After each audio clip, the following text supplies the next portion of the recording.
वन्दितं धोदिघायिकं विमलं प्रणमामि वर्धमानं तीर्थं धम्मस्य कर्तारम्। ॐ ह्रीं श्री अरहंत सिद्ध आचार्य उपाध्याय साधु पंच परमेष्ठिभ्यो नमो नमः। अपना जीवन सुख शांति में बनाने हेतु सुखमय जीवन की कला सीखने के लिए संपूर्ण जीनागम के सार रूप में 5 बिंदुओं पर अपन ने चर्चा प्रारंभ की थी। उनमें से प्रारंभिक 4 बिंदुओं पर अपनी चर्चा हुई। संयोगों की असारता, विभावों की विपरीतता, पर्यायों की पामरता और स्वभाव की सामर्थ्य। जीवन को सुख शांति में बनाने के लिए तो जानकारी पर्याप्त हो गई। इन सब का निर्णय कर ले तो नियम से संपूर्ण संयोगों की ओर से दृष्टि हट जाएगी। इसलिए सारी परिस्थितियां सहज स्वीकार होती जाएंगी। कोई सा भी वातावरण हो, कोई सा भी प्रसंग हो, को सहज स्वीकार हो जाएगा। और विभावों की विपरीतता का निर्णय होने से कैसे भी शुभाशुभ भाव होंगे तो भूमिका अनुसार ही, पर चूंकि वे मेरे स्वभाव से विपरीत हैं तो इसलिए वे भी होते हुए सहज स्वीकार होते जाएंगे। पर्यायों की पामरता का निर्णय होने से किसी भी पर्याय की चाह शेष नहीं रहेगी। कि चाहे संसार पर्याय हो और चाहे सिद्ध है, तो एक समय की अनादि अनंत काल के बीच में मात्र एक बार आनी है। आश्रय ले नहीं सकते, उसमें से अगली पर्याय प्रकट होने वाली नहीं है। वो परस्पर में अप्रवृत्त है, अपने समय में बंधी हुई गांठ की तरह सुनिश्चित। तो क्या उसकी ओर देखें?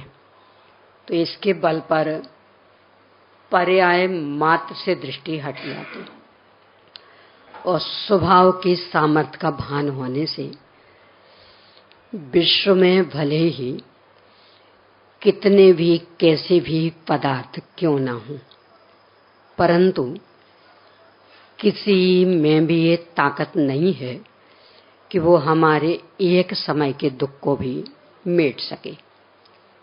और स्वयं हम में ये ताकत कि कोई सी भी अपनी पर्याय इस शाश्वत ध्रुव तत्व का अवलंबन ले तो दुख रह ही नहीं सकता। और वो मैं स्वयं हूं, अनादि अनंत हूं, स्वाधीन हूं। इसका निर्णय स्वभाव की सामर्थ्य का निर्णय पर्याप्त है विषय। पर अब एक नई समस्या खड़ी हो गई। साहब ये सब तो समझ में आ गया, करना भी चाहते हैं, जीवन को सुख शांति में बनाना चाहते, परंतु काम बहुत है ना, जिम्मेदारियां बहुत हैं, फुर्सत ही नहीं मिलती। यानी सुबह 4 बजे से उठ जाओ और रात को 12 बजे भी सो, और तो भी गोरख धंधा, 1 सेकंड की फुर्सत नहीं। तो जब इस गोरख धंधा से फुर्सत ही नहीं है तो कब हम आत्मा का आश्रय लेवें? वो स्थिति भाइयों की, सब मरने तक को तो चैन नहीं है। घोड़ों जैसे दौड़ना पड़ता है, हर काम दौड़ दौड़ के जल्दी जल्दी जल्दी जल्दी। तो कब लें आत्मा का आश्रय? ये आज की इस भागम भाग की दुनिया की सबसे बड़ी समस्या है। काम कुछ नहीं है अपने सिर पर और फुर्सत 1 सेकंड की नहीं है। ऐसे मजदूर ने काम कुछ भी नहीं पूछे तो बताते भी हैं कि अरे सब पहले के लोगों को तो कितना करना पड़ता था, आज तो में कुछ भी नहीं करना पड़ता। ना 2-2 किलोमीटर दूर से पानी लाना पड़ता, ना वो चक्की चलानी पड़ती, ना वो सिलबट्टा से पीसना पड़ता, कुछ भी नहीं। कितना सारा काम है और फिर भी फुर्सत बिल्कुल नहीं है। वो स्थिति भाइयों की कि पहले बैलगाड़ी से जाना पड़ता था एक हाट से दूसरे हाट, कितनी कितनी परेशानी उठानी पड़ती थी, यहाँ से वहां माल लाओ फिर वहां ले जाओ। अब तो कुछ भी नहीं, व्यवस्थित दुकान है, बस वहां आराम से जाके बैठना है, कोई ज्यादा चक्कर ही नहीं, पर फुर्सत बिल्कुल नहीं। यानी काम कुछ नहीं सिर पर और फिर भी फुर्सत बिल्कुल नहीं। तो कैसे करें आत्म कल्याण? कोई ऐसा मिल जाए कि जो हमारी जिम्मेदारियों को अपने सिर पर ले ले, हमारे काम से हम अपने जिम्मे ले ले, तो हमें फुर्सत मिल सकती। आज बस उस व्यक्ति की ही चर्चा कि है कोई एक कि जो सारा अपना काम वो अपने सिर पर लेने को तैयार, अपने को बिल्कुल निर्भर करने वाला एक अद्भुत सिद्धांत। और पूज्य गुरुदेव श्री का तो पर्यायवाची बना हुआ, यानी क्रमबद्ध की चर्चा वो अच्छा हो गई वही आप उन्हें माने, अन्यथा तो ये चर्चा हो ही नहीं सकती। सोनगढ़ का भी पर्यायवाची ऐसा अद्भुत सिद्धांत, क्रमबद्ध पर्याय। वैसे तो सारे जगत को ये मान्य है, सभी धर्म वाले स्वीकार करते।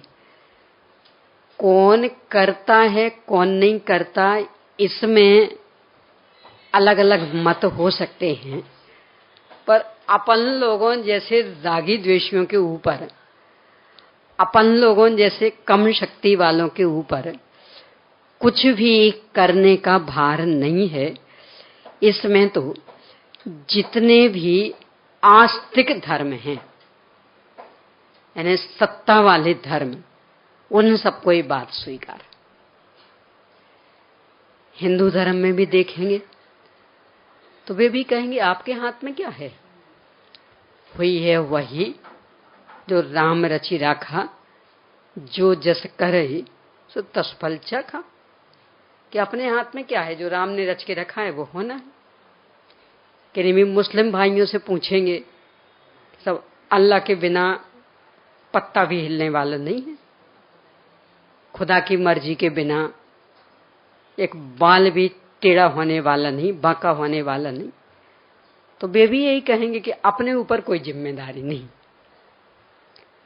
यीशु से पूछें तो बोलेंगे तुम क्या करने वाले, जो है सब हमारे हाथ में।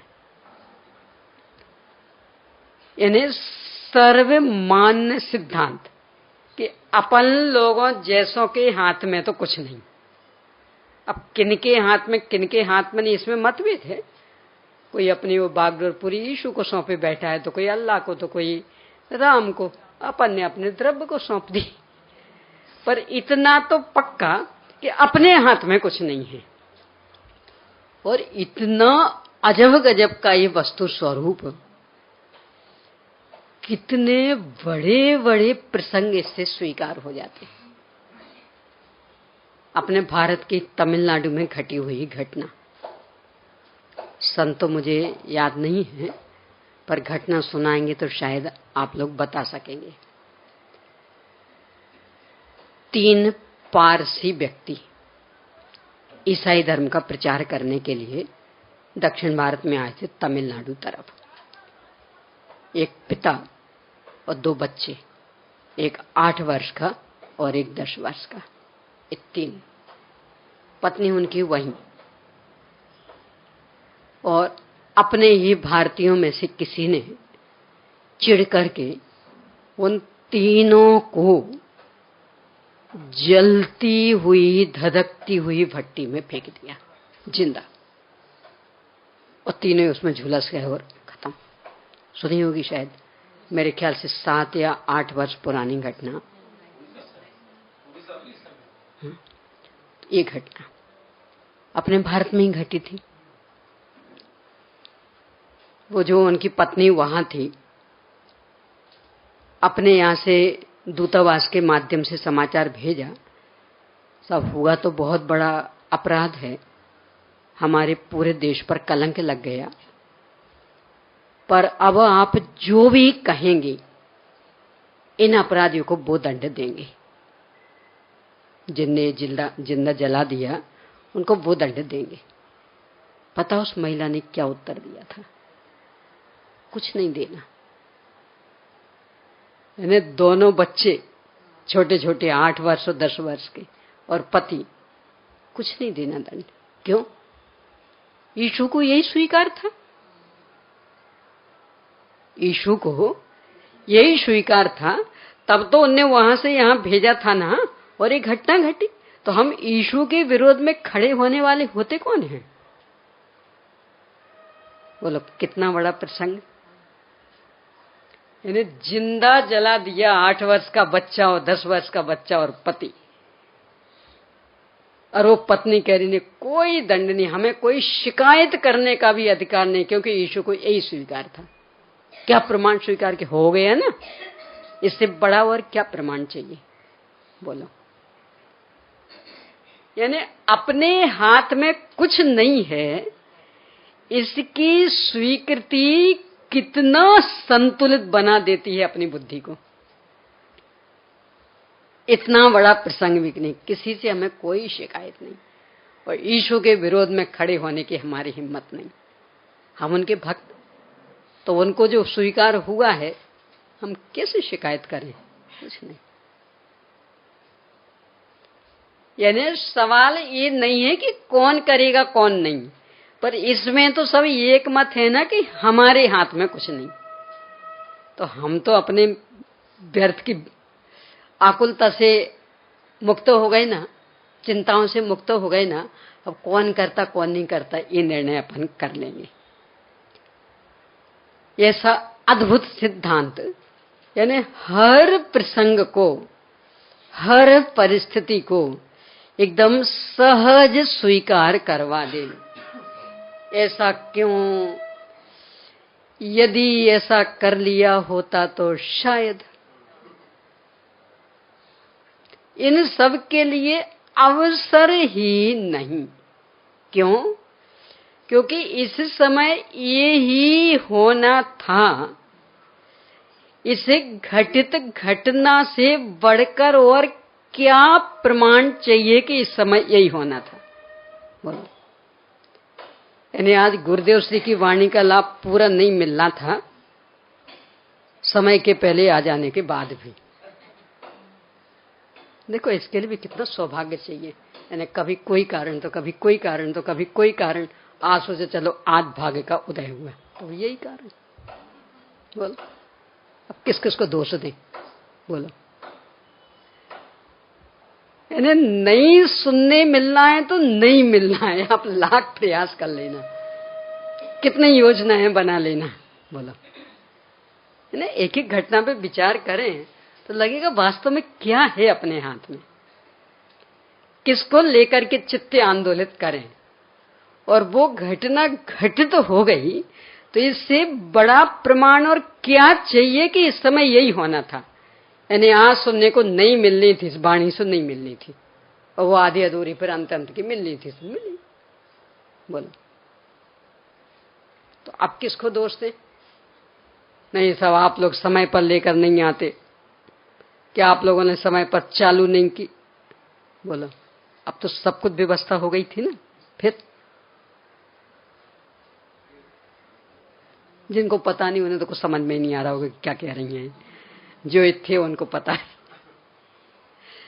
उसको चालू करने के लिए कितनी मेहनत करनी पड़ी, और फिर भी 15-20 मिनट तो ऐसे ही निकल गए, अंत के 10 मिनट। तो यदि ये सुव्यवस्थित व्यवस्था अपने को ख्याल में रहे तो सहज स्वीकार किसको दोष दें? किसी ने कोई जानबूझ के किया था? कोई चाहता था कि इन सबको सुनने नहीं मिले? बोलो। सपने में भी किसी की भावना थी? फिर भी नहीं मिलनी तो नहीं मिलनी। यानी सबको सुनाने की भावना होने पर भी जो होना है होगा वही। सुनने को मिलनी होगी वाणी तो मिलेगी, और नहीं मिलनी होगी तो नहीं मिलेगी। आपकी चाहे उसमें क्या मायने रखती। तो हर प्रसंग में समता का भाव बना रहे। हर परिस्थिति, हर वातावरण, हर संयोग, हर प्रसंग सहज स्वीकार हो सके, ऐसी अद्भुत क्षमता व्यक्त करने वाला सिद्धांत क्रमबद्ध पर्याय, इस पर अपन चर्चा करने जा रहे हैं। क्या है? प्रत्येक द्रव्य की पूर्ण सुनिश्चित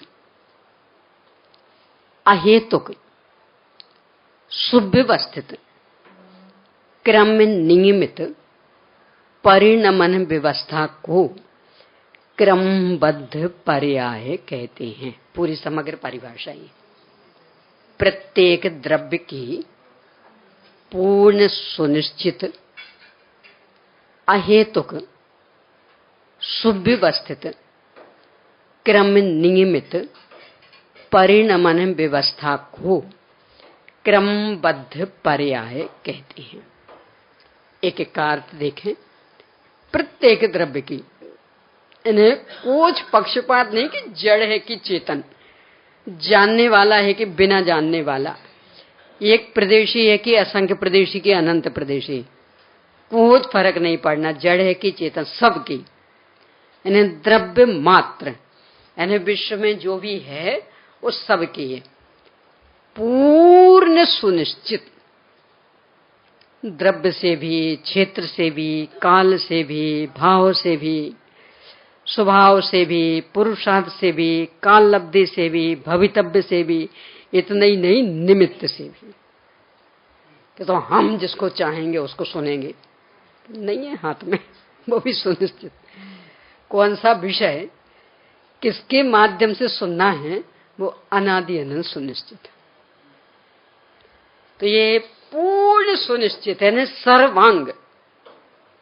किसी भी एक पर्याय के होने में जो जो भी होना, द्रव्य, क्षेत्र, काल, भाव, स्वभाव, पुरुषार्थ आदि, सब सुनिश्चित।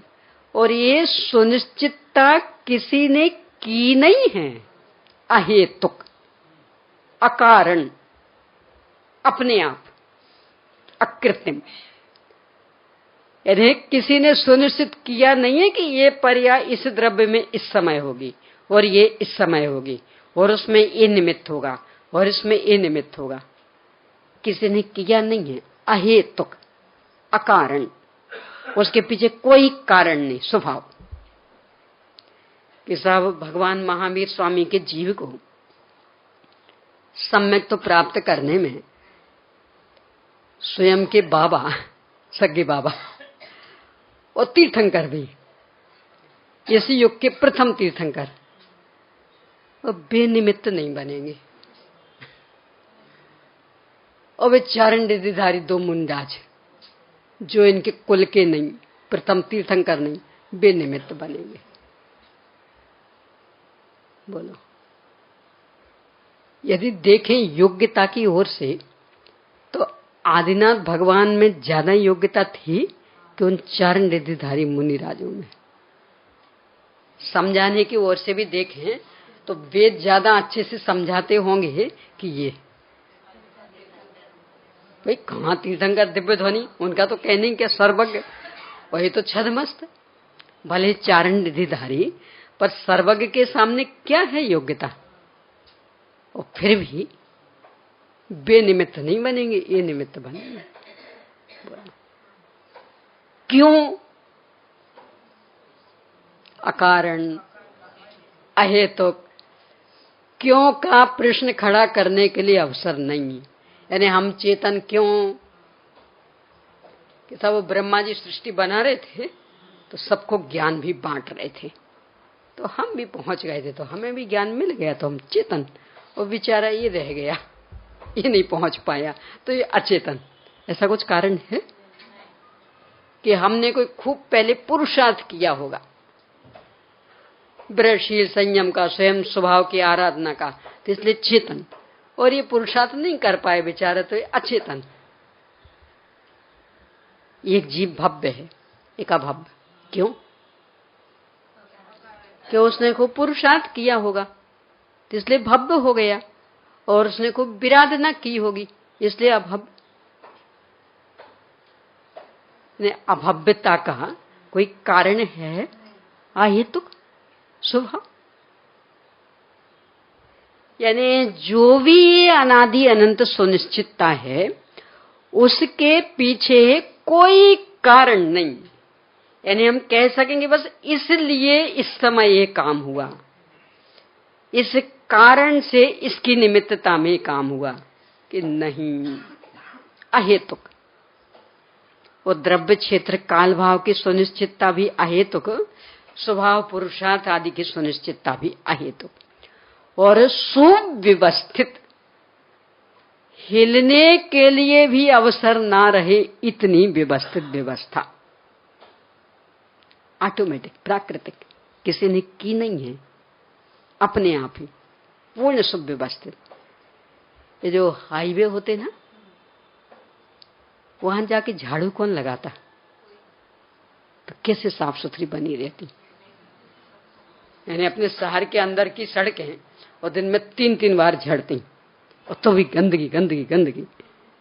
अपना घर 3-3 बार साफ करें तो भी गंदा गंदा गंदा। और हाईवे को कौन साफ करता है? और फिर भी कितने साफ सुथरे चमकते हुए।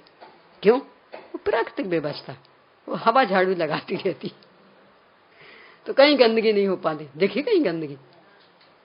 जो मेन हाईवे होंगे, सड़क जो शहर के अंदर से निकले उनकी बात अलग, तो वो तो अपनी देन, अपन लोग रहते उनके बीच में इसलिए। पर जो मेन हाईवे के बस दोनों तरफ अकेले जंगल जंगल, कोई नहीं बाकी मनुष्य आदि रहने वाले, वहां कभी गंदगी देखी? सड़कें देखो चिकनी एकदम काली, जैसे अभी पॉलिश हुआ हो, ऐसे चमचमाती हुई। किसने सफाई की? किसी ने पोंछा लगाया होगा ना, इसलिए चमक रही। प्रकृति इन्हें पूर्ण सुव्यवस्थित।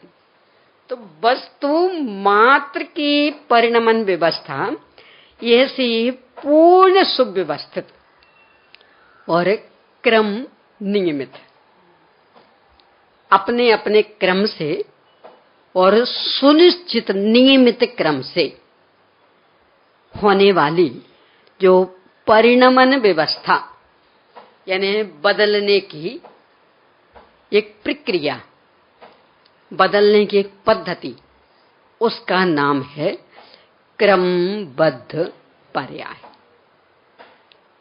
सारे अपने कर्तृत्व के बोझ को छीन ले, बिल्कुल निस्संग कर दे, निर्भर कर दे कि अपने ऊपर कोई जिम्मेदारी नहीं, आराम से अपने उपयोग को आत्मोन्मुखी कर लो। इसका नाम क्रमबद्ध पर्याय। मूल शब्द तो जीनागम का क्रम नियमित है। समयसार जी के 308वीं से 311वीं गाथा की टीका के आधार से पूज्य गुरुदेव श्री ने इसका जो रहस्य उद्घाटन किया, तो उसमें तो क्रम में नियमित है, पर नियमित शब्द थोड़ा सा कठिन हो जाता, तो गुरुदेव श्री ने अपने सरल शब्दों में उसको बद्ध नाम दिया। अर्थ एक ही है, जलम आना, ऐसा कहें तो कुछ समझ में नहीं आता, तो कहा भाई पानी ले आओ,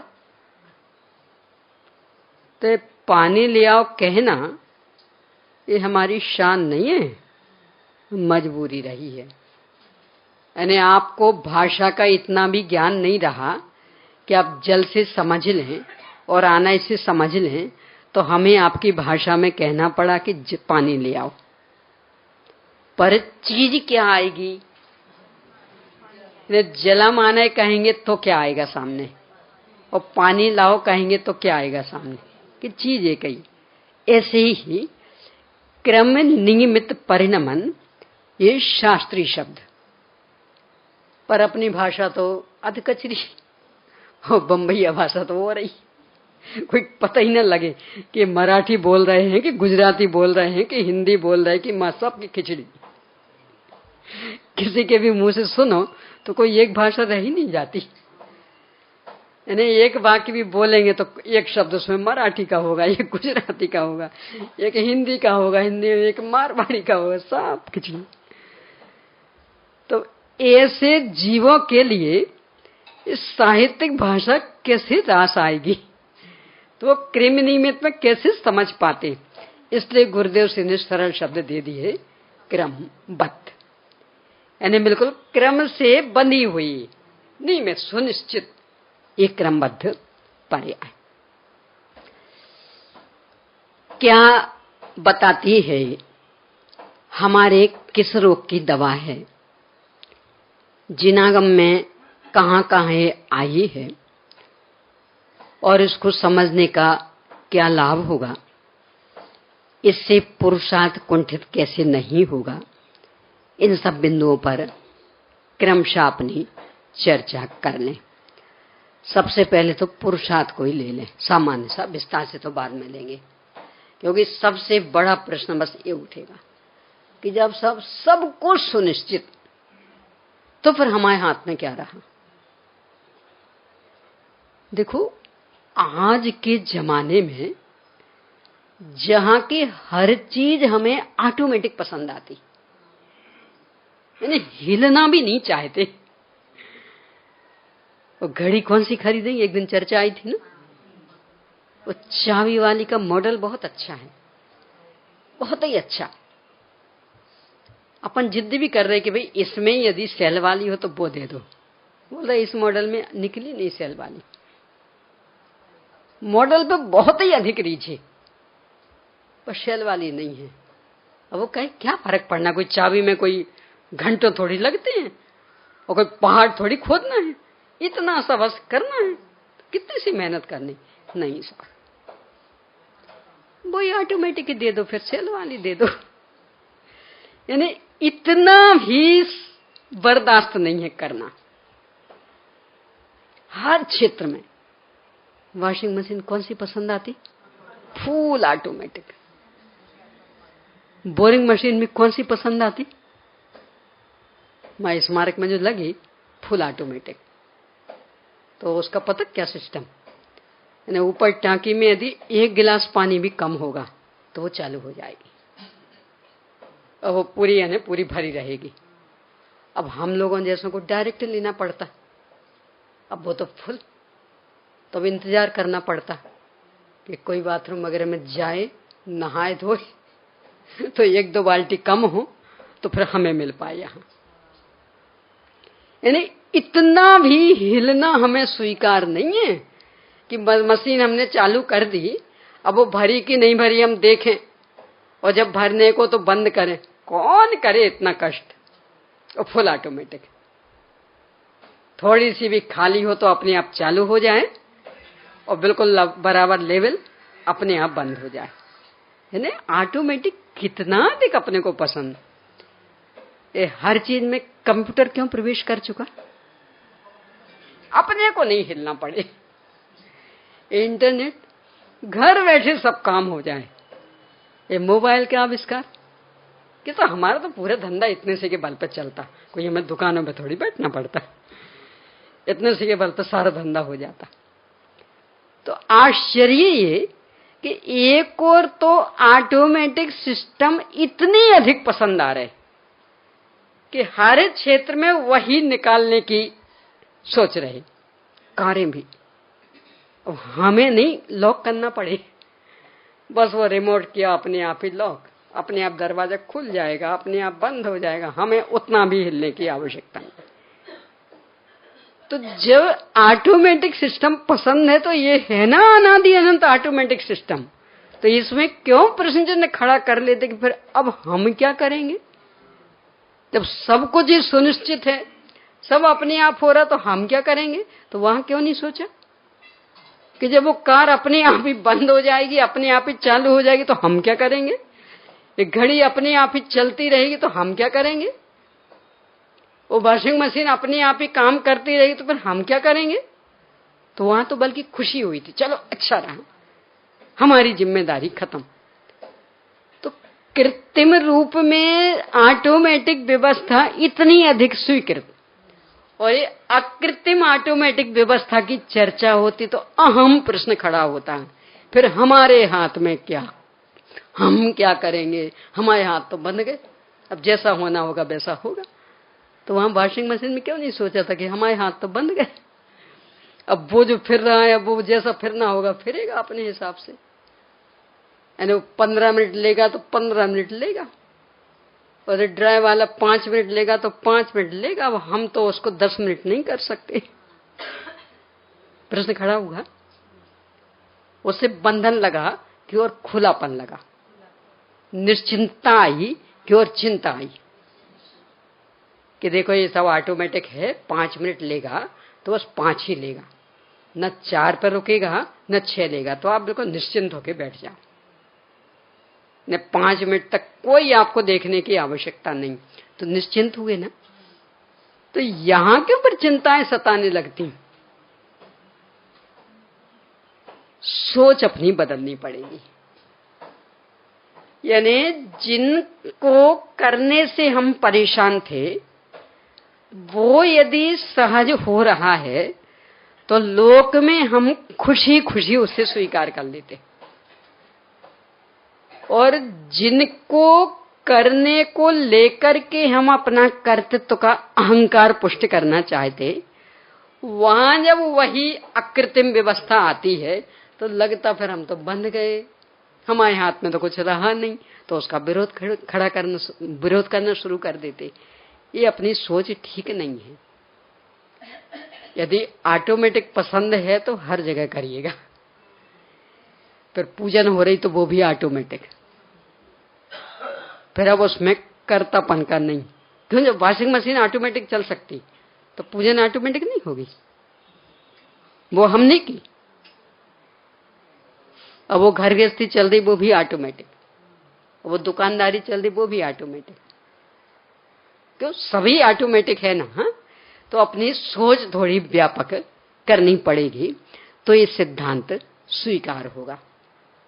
यदि ये स्वीकार हो गया तो समझ लेना पूरा जीवन ही बदल जाएगा।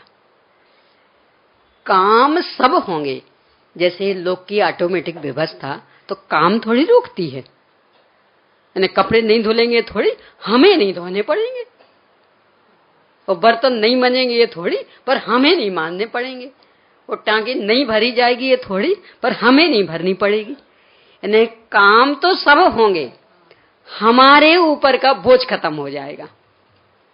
ऐसे ही यहां भी धर्म के भी लोक के भी काम तो सब चलेंगे, पर अपने ऊपर जो व्यर्थ का बोझ है, जो चिंताएं हैं, जो फिक्र है कि कब होगा कैसे होगा, वो सब समाप्त हो जाएगा। काम तो सब होंगे, क्योंकि काम अपन करते भी कब थे, होता स्वयं जगत परिणाम, मैं जग का करता क्या काम, जबरन लेके बैठे थे जिम्मेदारी। वही अपना आनंद गंजी कर ले लें, गुरुदेव से बहुत सुनाए करते थे, हूं करूं ए जी अज्ञानता, सकट नो भार ज्यों स्वान ताने। चल रहा है स्वान गाड़ी के नीचे, भ्रम हो गया कि मैं चला रहा हूं गाड़ी को।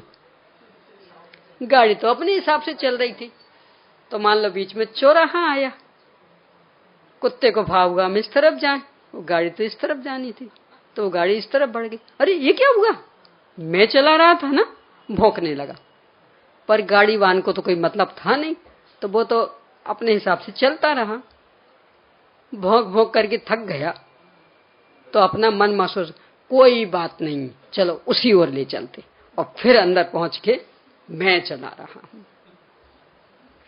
अपना भी ऐसा ही है,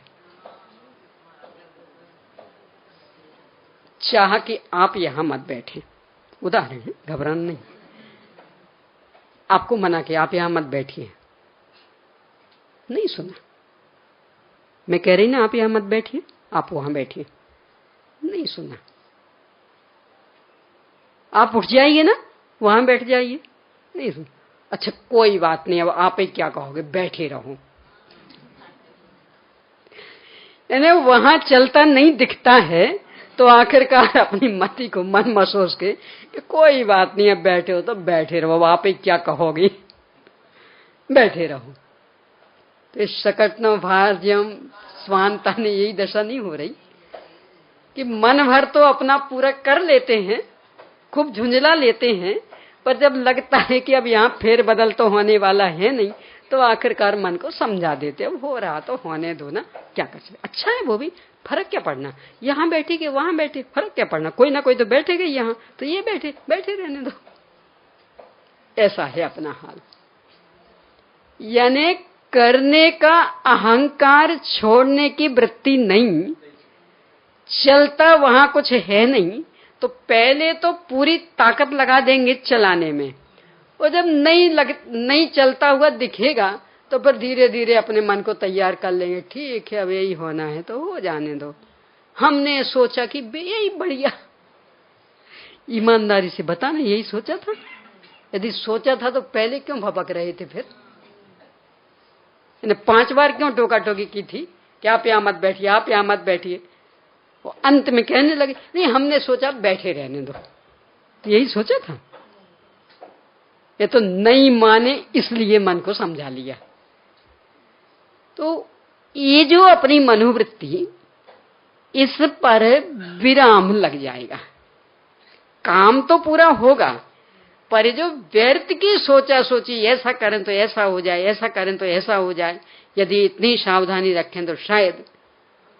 मोक्षवान प्रकाशक के पहले अध्याय में साधु का सामान्य स्वरूप भी दिया, फिर अलग अलग भी दिया। तो सामान्य स्वरूप में 28 मूल गुण आदि का वर्णन, उसमें ही वर्णन करते करते एक वाक्य लिखा, वे अपने उपयोग को अधिक नहीं भरमाते,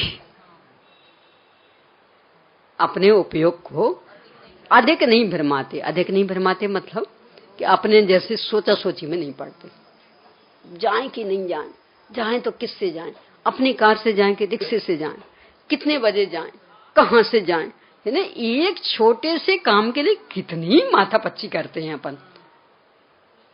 मुनि महाराज जी का देखो क्या होता, जो हो जाएगा देख लेंगे, अपने जैसे सोचा विचारी में भी नहीं उलझते। परिणाम किसका? इस सुनिश्चित परिणाम व्यवस्था की स्वीकृति कि अपने हिसाब से होना क्या है, होगा तो उस वस्तु के हिसाब से। तो जब हमारे हिसाब से होना ही नहीं है तो व्यर्थ में सोच सोच करके वर्तमान को क्यों बिगाड़ लें। यदि ऐसा किया तो ऐसा हो जाएगा, ऐसा करेंगे तो वैसा हो जाएगा, अब बेमतलब की उधेड़ बुन अंदर अंदर अंदर अंदर बुन रहे। और जब वो काम होने को होता ना, तो अपनी सारी उधेड़ बुन एक और रखी रह जाती, और वो होने वाला मान लो दूसरा ही था तो दूसरा हो जाता। घरों में तो कितने कितने प्रसंग आते हैं ना, छोटी छोटी सी घटनाओं को लेके। यानी आप 3 जन एक घर में रहते, शाम को बैठे थे तो योजना बन रही थी कल काय की दाल बनाए। तो आप कह रहे थे मूंग की बननी चाहिए, हमें थोड़ी सी सर्दी जुकाम है, मूंग की अच्छी आएगी। आप कह रहे थे गर्मी है तो मूंग की गर्म होती वो नहीं, उड़द की बननी चाहिए, मजा आएगा। आप कह रहे थे नहीं तुअर की बननी चाहिए। अब तीनों में खूब डट के बहस हुई और चिक चिक भी हो गई। जब देखो तब आप अपना अपना चलाती हो, ऐसा करती वैसा करती, हमारा बिल्कुल नहीं चलने देती। खूब बहस हो गई, इतनी बहस के बिल्कुल तना तनी भी हो गई। होता है, रोज के रोज का काम है तो घरों का। अब दाल से पूछो तो क्यों हमारे ऊपर लड़ रहे हो, कौन सी बननी है बताएंगे सुबह। अब वो सुबह आया और एकदम से परिस्थिति ऐसी ही बदल गई कि तीनों का एक निर्णय हुआ कि भाई जल्दी से बस सब्जी और रोटी बनाओ और चलो। दाल कोई बनी ही नहीं। अब बोलो 2 घंटे की मेहनत का क्या हुआ। अब बोलो अपने सारे झगड़े ऐसे ही हैं कि नहीं।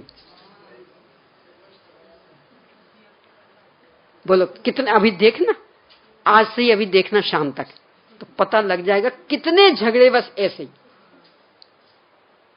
तुम हमारा नहीं चलने देते, हमारा बिल्कुल नहीं सुनते, बस अपना अपना चलाते हो। कह रहे हो वस्तु से तो पूछो, वो किसका सुन रही? न तुम्हारा सुन रही, न हमारा सुन रही, वो अपनी योग्यता अनुसार परिणमित हो रही। तो पहले से ये स्वीकार हो जाए तो व्यर्थ की ये जो चिकचिक मचा रखी थी और कितने कितने संकलेश हो गए थे परिणाम। आर्त ध्यान होने लगा था, रौद्र ध्यान भी हो गया था, देखते कैसे तुम्हारी चलती, हम चला के रहेंगे अपनी, कल तो बिल्कुल तुअर की दाल ही बनेगी। और कल ऐसा होगा कि ऐसी परिस्थिति में फंस गए कि दाल ही नहीं बन पाई। क्रमबद्ध पर्याय यदि ख्याल में रहेगी तो कभी फिर ऐसी व्यर्थ की समस्याओं का सामना नहीं करना पड़ेगा कि क्यों बेकार चिक करते, क्या होना पता तो है नहीं, काय को परेशान हो रहे। जो बननी होगी बन जाएगी, नहीं बननी होगी नहीं बनेगी। आज से क्यों अपने परिणाम खराब कर रहे हैं? कल जब आएगा तब देखेंगे, उस समय जो होना होगा हो जाएगा। तो मुनि महाराज जी का हमेशा का एक बात, देखें क्या होता। एक जीवन में कितनी सहजता का प्रतीक कि सब आज आहार को उठेंगे आप, देखिए क्या होता कि नहीं। सब वो 9:15 तो बजने को है और लगभग 10 बजे उठते तो उठेंगे कि नहीं? 9:15 बजे है ना, अभी पौन घंटा है। तो अभी का तब का हम अभी से क्या कहें, तो देखिए क्या होता। चलो बजते बजते बजते 9:55 हो गए कि सब अब कह दिया ना मैंने, देखिए क्या होता कि सब बस 5 मिनट तो रह गए। 5 मिनट रह गए ना, 1 मिनट में तो असंख्यातों समय, असंख्यातों आवली, तो 5 मिनट में तो कितना लंबा समय, तो हम कैसे बता दें? तो देखें क्या होता है ना। हर प्रश्न का उत्तर होगा देखें क्या होता। हम कुछ बोझ नहीं लेते, जो होगा साथ स्वीकार कर लेंगे।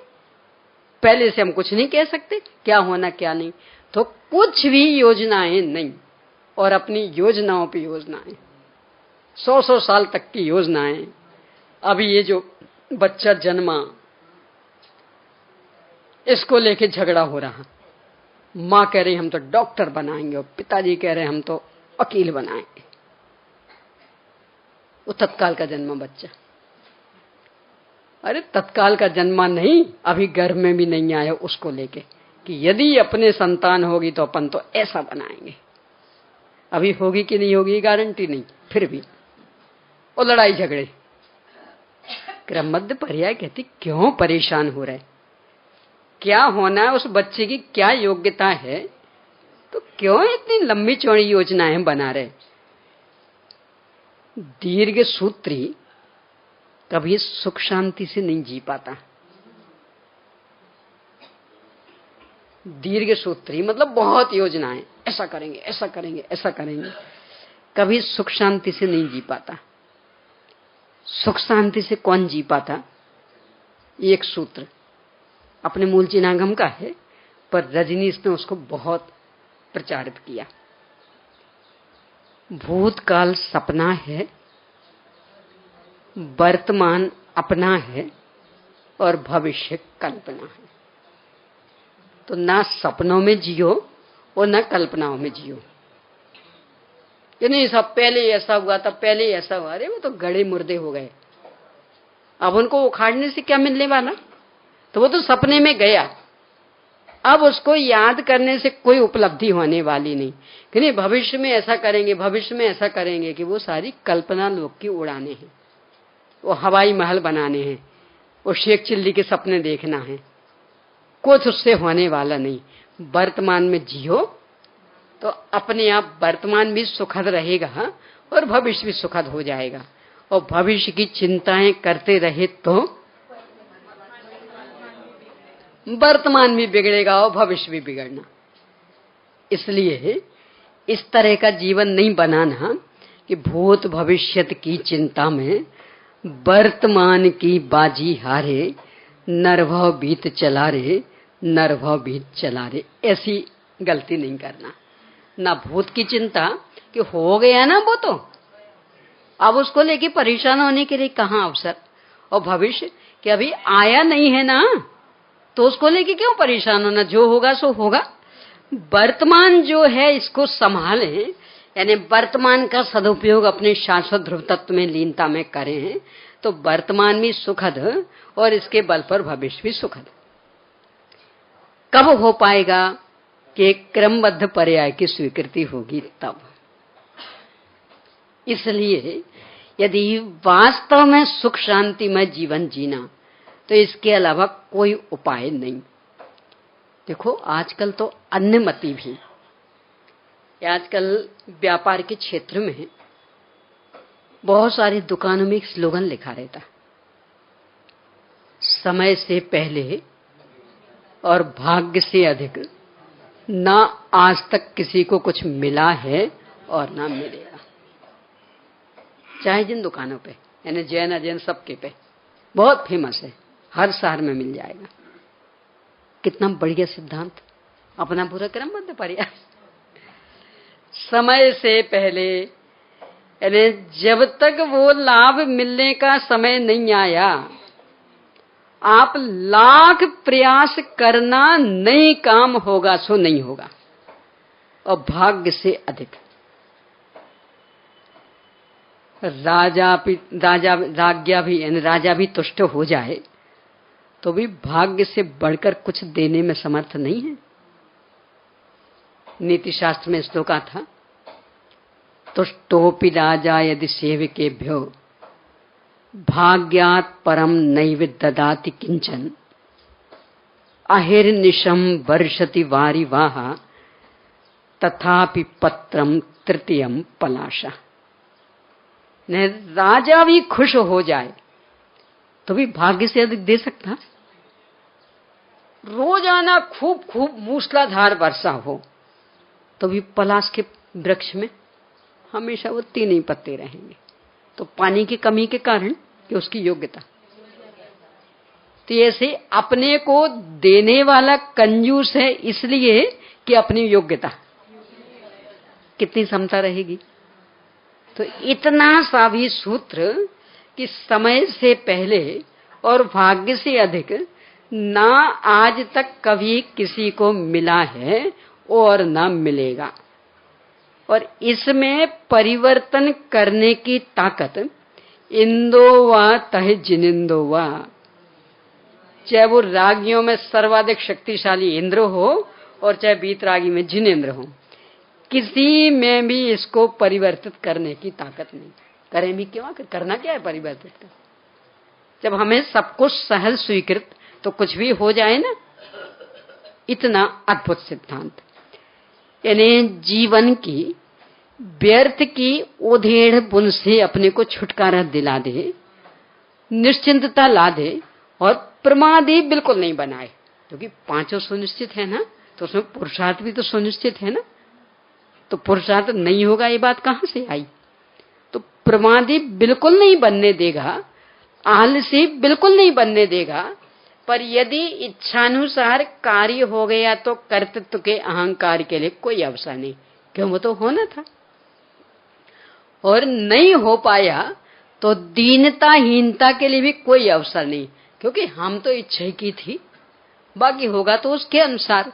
तो दोनों में ही मानसिक संतुलन बना रहेगा। यानी हो जाने पर कर्तृत्व का अहंकार नहीं आएगा, क्योंकि हमने क्या किया वो तो होने वाला था। और असफलता में दीनहीन भी नहीं बनेंगे, क्यों, हमारे हाथ में क्या था। तो दोनों में संतुलन, निर्भर जीवन और फिर भी अधीरता नहीं, प्रमाद नहीं, पुरुषार्थ बराबर यथायुग जागृत रहेगा। ऐसा अद्भुत क्रांति लाने वाला इस सिद्धांत क्रमबद्ध पर्याय। इसमें जो पर्याय शब्द है ये वाली पर्याय नहीं, उत्पाद्य नहीं, वो व्यवस्था, परिणमन व्यवस्था, यानी योग्यता, यानी प्रत्येक द्रव्य में परिणमन की जो प्रति समय वर्ती एक सुनिश्चित योग्यता विद्यमान, सुनिश्चित व्यवस्था विद्यमान, उसका नाम है क्रमबद्ध पर्याय। यानी पर्याय पर्याय नहीं है, व्यवस्था का वाचक, सुव्यवस्थित व्यवस्था, यानी पूर्ण सुनिश्चित एक उसका अपना ही अपनी उसकी एक पद्धति, उसका नाम पर्याय, मतलब योग्यता, पूर्ण सुनिश्चित योग्यता, इसका नाम पर्याय। अब क्रमशः एक एक बिंदु को अपन लेते हैं। सबसे पहले ये लेते हैं कि कहां कहां क्रमबद्ध पर्याय का वर्णन, क्योंकि गुरुदेव श्री के ऊपर सबसे पहला जो आरोप लगा वो ये कि नया निकाला है आपने सिद्धांत। कहाँ है जिनागम में? हम तो पढ़े नहीं, हम भी तो शास्त्र पढ़े थे पहले, कोई अकेले आप नहीं थोड़ी पढ़े। तो सबसे पहले ये समझ में आ जाए कि चारों अनुयोगों में इसका वर्णन, और इतना खुल करके कि कोई सा भी ग्रंथ ऐसा बिल्कुल आंख बंद के इसमें से निकालना और बिल्कुल आंख बंद के उसको खोलना, और जो पेज खुले फिर उसको आंख खोल के देखना तो वहां क्रमबद्ध पर्याय लिखी मिल जाएगी। कि सब कहां लिखी? यहां क्रमबद्ध पर्याय शब्द नहीं, उसका वाच्य, यानी वो जिस बात को बता रहा वो सिद्धांत, वो बात यहां लिखी मिल जाएगी।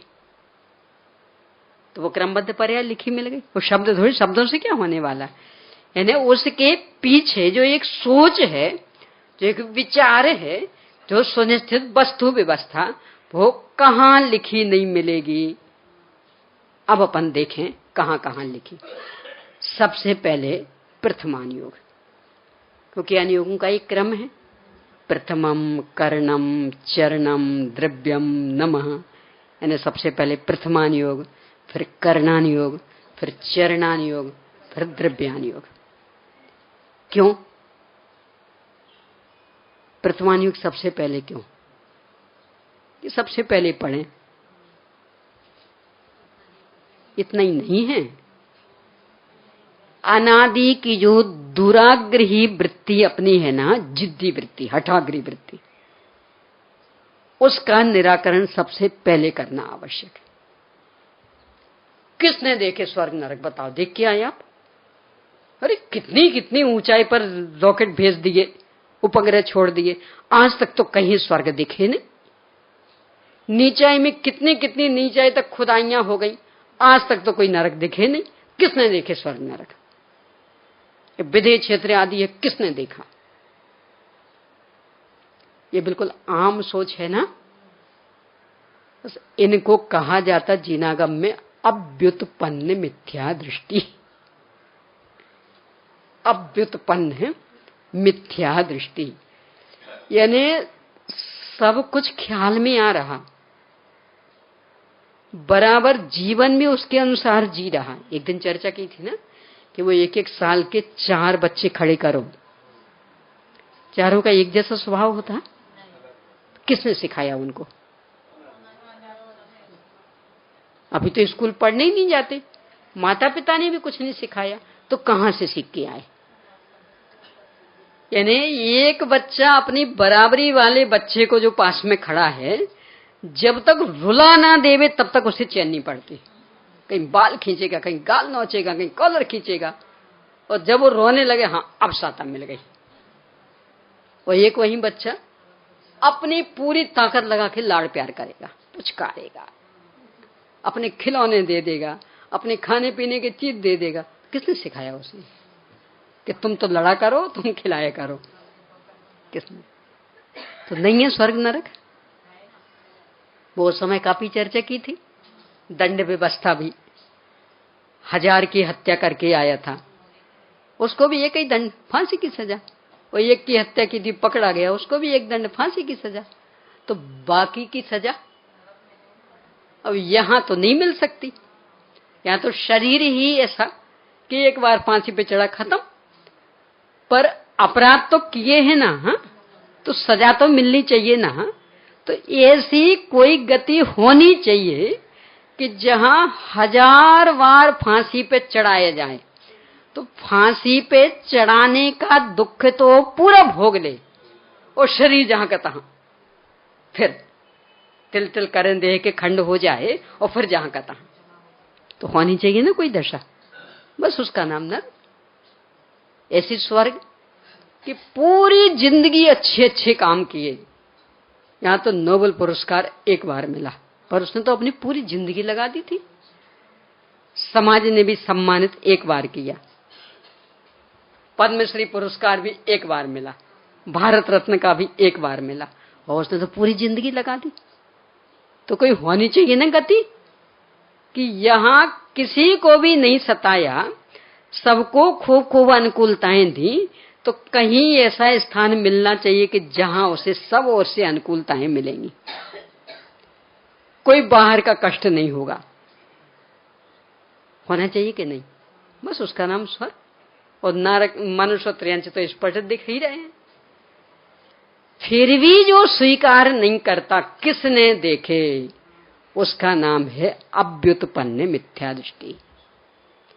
तो सीधे सीधे बताते हैं तब तो वो स्वीकार नहीं करता, तो कहानी के माध्यम से बताते, देखो ये जो मारीची था ना, अथवा वो पहले का ले लें, ये जो पुरुरवा भील था ना, बस इतनी सी एक प्रतिज्ञा, सब पूरा मास तो मैं नहीं छोड़ सकता, पर चूंकि आज आप जैसों का सानिध्य मिला है तो मैं बेकार नहीं जाने दूंगा।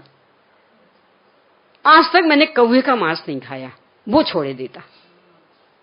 और इतनी सी प्रतिज्ञा पर अटल रहा, इसका परिणाम निकला कि मर के स्वर्ग में देव हो गया। तो अभी हम ये नहीं बता रहे थे कि स्वर्ग नरक होते, पर ये जो था ना, ये मर के वहां गया। अब फिर वहां से आया, मारीची हुआ, यहां राजघराना, पिता भी मोक्षगामी, चाचा मोक्षगामी, बुआ स्वर्ग जाने वाली, बाबा मोक्षगामी तीर्थंकर, और फिर भी इसको तो अभी रुलना था। बैरागी बहुत था, बाबा के साथ दीक्षा लेके चला गया था। पिता शादियां करा रहे थे और बेटा दीक्षा लेके चला गया था। फिर भी तो फिर मर के स्वर्ग गया, और ऐसे कुछ चक्कर स्वर्ग मनुष्य स्वर्ग नरक के, और फिर मर के नरक में गया, और ऐसे ऐसे कष्ट भोगे, और इस तरह से वो मर के कहां कहां गया, कहां कहां गया। तो धीरे धीरे हमारे मन में बैठ जाएगा कि हाँ, कोई स्वर्ग नरक होते। यानी सीधे बताते तो स्वीकार नहीं होता, पर ये जो जीव, देखो यहाँ पाप किए तो ऐसा नरक में गया, देखो यहाँ पुण्य किए तो ऐसा स्वर्ग में गया, और ये जो यहाँ का जीवन और फिर उसके फल में मिलने वाली दशाएं, तो कहानी के माध्यम से जब ये बढ़ाएंगे तो धीरे धीरे धीरे धीरे उसे ख्याल में आ जाएगा कि हाँ, स्वर्ग नरक होते हैं, और वो स्वीकार कर लेगा। तो सीधा स्वीकार करने को तैयार नहीं था, दुराग्रही था, हठाग्रही था, इन आंखों के ऊपर विश्वास करने वाला। हमें तो आंख से बताओ, कितने कितने कितने हमने दूरदर्शी यंत्र खोज लिए, यहां से हमें चंद्रमा बिल्कुल स्पष्ट दिख जाता, तो स्वर्ग होता तो दिखता नहीं, वो चंद्रमा ज्योतिषी देव होता तो दिखता नहीं। ये तर्क उसके, यानी बस आंख से दिखा होगा सब कुछ, बाकी को स्वीकार नहीं करेगा। इसका नाम है अव्युत्पन्न मिथ्या दृष्टि। तो उसको जिस शैली में समझाते हैं उसका नाम है प्रथमान योग, कि सीधा उसे सैद्धांतिक ज्ञान कराएं तो समझता नहीं है, पर जब वो जीवों की यात्रा यहां से वहां, वहां से वहां, तो धीरे धीरे उसके मन में ये बात बैठ जाती कि इसका मतलब है तो यहां से कहीं जाता तो है, कहीं से यहां आता तो है, तो 4 गति 84 लाख योनियों की स्वीकृति हो जाती। तो इस शैली का नाम प्रथमान योग। अब इस पर विचार करें कि प्रथमान युग में कहां लिखी क्रमबद्ध पर्याय। तो इस पर तो है कि प्रथमान युग में कहां नहीं लिखी, क्योंकि प्रथमान युग तो नाम ही उसका कि जिसमें जीव की अनादि अनंत कहानी कहानी कहानी। तो कोई सी भी कहानी लें, पूर्वभाव परभाव, तो पूर्वभाव परभाव पहले से सुनिश्चित होंगे तब ना। भगवान ने बता दिए तुम्हारा आगे ऐसा होने वाला और इसके आगे ऐसा होने वाला, और ये जो मारीची ये 24वां तीर्थंकर होने वाला, तो कर्म से तो अभी सुनिश्चित हुआ नहीं था। क्योंकि कर्म से सुनिश्चित हो तो तीर्थंकर प्रकृति का बंध ज्यादा से ज्यादा होगा तो तीसरे भाव पहले तक है। यानी तीर्थंकर प्रकृति की सत्ता ज्यादा से ज्यादा चले तो 3 भाव। विदेश क्षेत्र में तो 1 भाव वाले भी होते हैं, उसी भाव में बंधी उसी में उदय आए मोक्ष चले गए, पर अपने भारत ऐरावत में ये व्यवस्था नहीं, तो ज्यादा से ज्यादा 3 भाव वाले, इतनी सी में। तो कर्म से तो तब सिद्ध हो पाएगा, तो कैसे बताया कि 24वां होने वाला? इसका मतलब हो क्रमबद्ध पर्याय से, भवितव्यता से, कर्म से नहीं, क्रम से। यानी कर्म से तो 3 भाव पहले ही वो बंधेगा कर्म, और क्रम में अनादिकाल पहले से सुनिश्चित। और अपन विस्तार से आगे करेंगे चर्चा। अभी तो बस इतना ही कि जिनको सीधा सीधा ये सिद्धांत स्वीकार नहीं होता कि जीवन आदि अनंत है, स्वर्ग नरक है, पुण्य पाप का फल भोगना पड़ता है, यदि उससे विरक्त हो स्वरूप की आराधना करे तो मोक्ष होता है, तो जो सीधा सीधा ये स्वीकार नहीं करते हैं उन्हें कहानियों के माध्यम से वो बता के और परोक्ष रूप में स्वीकार करवा देते कि हाँ कोई ऐसे स्थान है। उस शैली वाला जो जिनागम, उसका नाम प्रथमान योग, उसके हर पृष्ठ पर यह लिखा कि पूर्ण सुनिश्चित है प्रत्येक द्रव्य की परिणमन व्यवस्था। कैसे, ये चर्चा अपन आगे करेंगे। चलिए प्रश्न लिख लीजिए। संयोगों की असारता आदि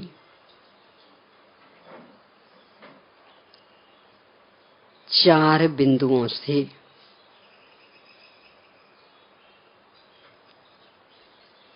सुखी होने का उपाय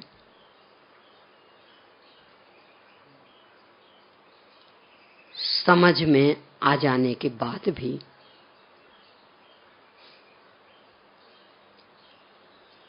क्रमबद्ध पर्याय पर चर्चा करने की आवश्यकता क्यों पड़ी? अगला, क्रमबद्ध पर्याय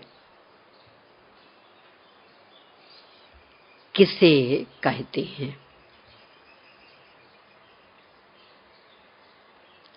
अगला, हम लोगों जैसे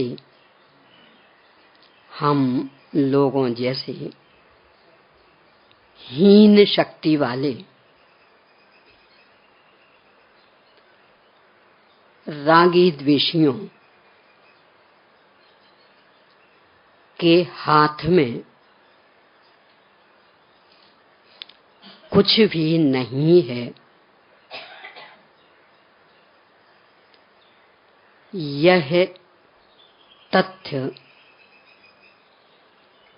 सर्वमान्य है।